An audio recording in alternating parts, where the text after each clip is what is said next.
قبل ما تعمل سكرول من الفيديو ده وتطلع منه، خليني اسالك سؤال: امتى اخر مره كنت مستعجل في حاجه والموضوع ظبط ومشي معاك؟ يعني ممكن يظبط معاك مره، تمام ماشي، وهي دي مره عابره بس كده والموضوع عادي ما بيمشيش بعد كده. بس خليني اسالك سؤال تاني، وهو كم مره فعلا استعجلت والموضوع ما مشيش معاك؟ كتير يا الله، ما تعدش بقى، يعني كتير، مره واثنين وثلاثه وعشرة الموضوع ما كانش بيمشي بسبب انك مستعجل. وخلونا نكون متفقين ان الاستعجال هو لعنه هذا العصر الحديث. لا شك ان كلنا في عصر السرعه وعصر السوشيال ميديا دلوقتي بقينا مستعجلين بطريقه غير طبيعيه، وللاسف محدش يقدر ينكر ان هو في كل اوقاته او في معظم اوقاته بيكون مستعجل انه يعمل حاجات كتير. واحنا صغيرين في الروضه او في الحضانه بنكون مستعجلين علشان نخش المدرسه، وبعد ما نخلص مدرسه مستعجلين نخش اعدادي، وبعد اعدادي مستعجلين علشان نخش ثانوي، وهكذا، وبعدها الكليه، وبعدها عايزين نشتغل، وبعدها عايزين نتجوز. الحياه يعني ايه؟ درجات من الاستعجال، فكل مرحله وليها درجه من الاستعجال. ولكن اللي مفيش شك منه ان الانسان مش هيبطل لحد ما يموت انه يستعجل، يعني دي حاجه كده في فطره الانسان. حقيقه ممكن يكون في اسباب كتير للاستعجال، ومنها الدافع النفسي ممكن يكون هو السبب الاول، لان الاستعجال فطره طبيعيه في الانسان من يوم ما اتولد وهو مخلوق بيها وهي عنده. للاسف لو ما قدرتش تتحكم فيها ده هيخليك دايما في لوب او في حلقه الاستعجال المستمر والمتكرر، وهيخليك دايما مضغوط ومش مبسوط وحاسس ان انت ما بتنجزش اي حاجه خالص. انت اكيد في مره من المرات كنت متحمس فالحماس كان زياده عن اللزوم، فللاسف الحماس برضو احيانا بيقلب باستعجال، هو ان انت تكون عايز توصل بسرعه، مستعجل، شايف حد كان ماشي معاك وسبقك فهو بقى اسرع منك فانت مستعجل. انت بس مش عايز ايه تشوف الرحله او الصعوبات او ايه اللي اتعلمته منها، ولكن انت بس مجرد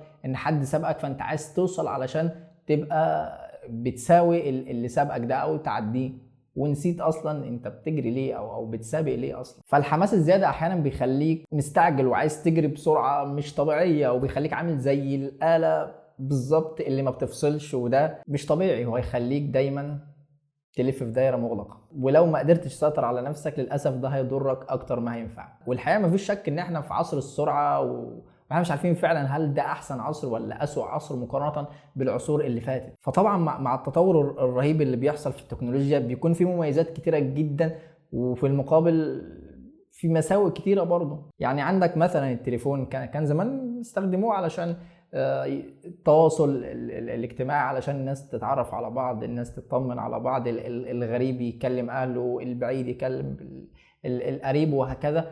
فكان استخدام التليفون ليه نفع في بعض الاوقات يعني، ولكن دلوقتي التليفون بقى واحد من اكتر الحاجات الرفاهية المضيعة للوقت، واللي بتسبب التشتت كمان الزيادة. وده بسبب انواع التليفونات الكتيرة الرهيبة والاعلانات والهيصة اللي ما بتخلصش، علشان التليفون الفلاني نازل والشركة الفلانية منزلة ابديت وابجريد وتحديثات ومش عارف ايه كل شوية، فانت بتجري مش عارف انت بتجري في ايه بالظبط. فالاستعجال للاسف الناس لما بتكون مستعجلة بتبقى فاكرة ان هو كده بيكون سريع، او ان هو كده عايز يوصل اسرع، ولكن هو ناسي ان هو مستعجل. فالاستعجال مش هيقدمك اساسا، بالعكس ده خلط غريب جدا، لان السرعة فيها التزام، فيها استمرار وسعي، ومهم جدا تبقى عارف قدراتك كويس وعارف ازاي تستخدمها لمصلحتك. ازاي بطل استعجال؟ لا هو بجد ازاي تبطل استعجال؟ اول حاجة محتاج تبعد عنها وهي السوشيال ميديا.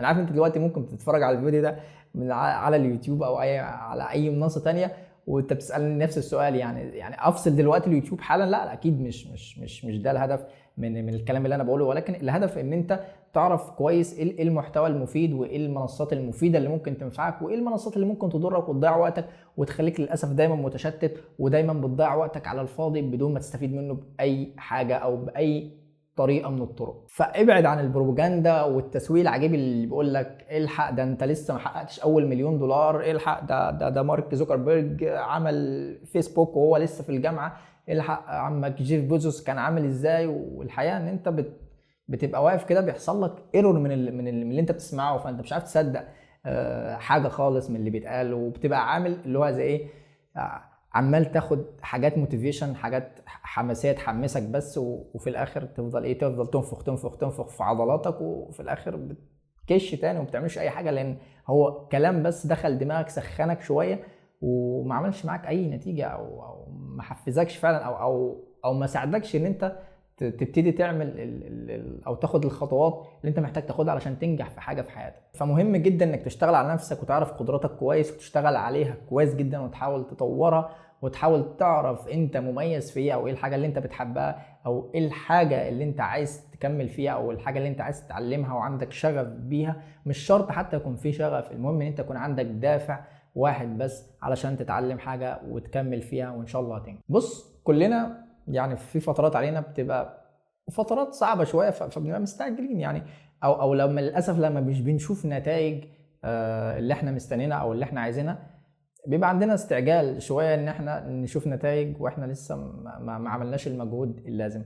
فمحتاجين نسعى اكتر من اننا نستعجل، بمعنى نعرف قدراتنا كويس ونطور منها ونزود من مهاراتنا علشان نكون مطلوبين في سوق العمل.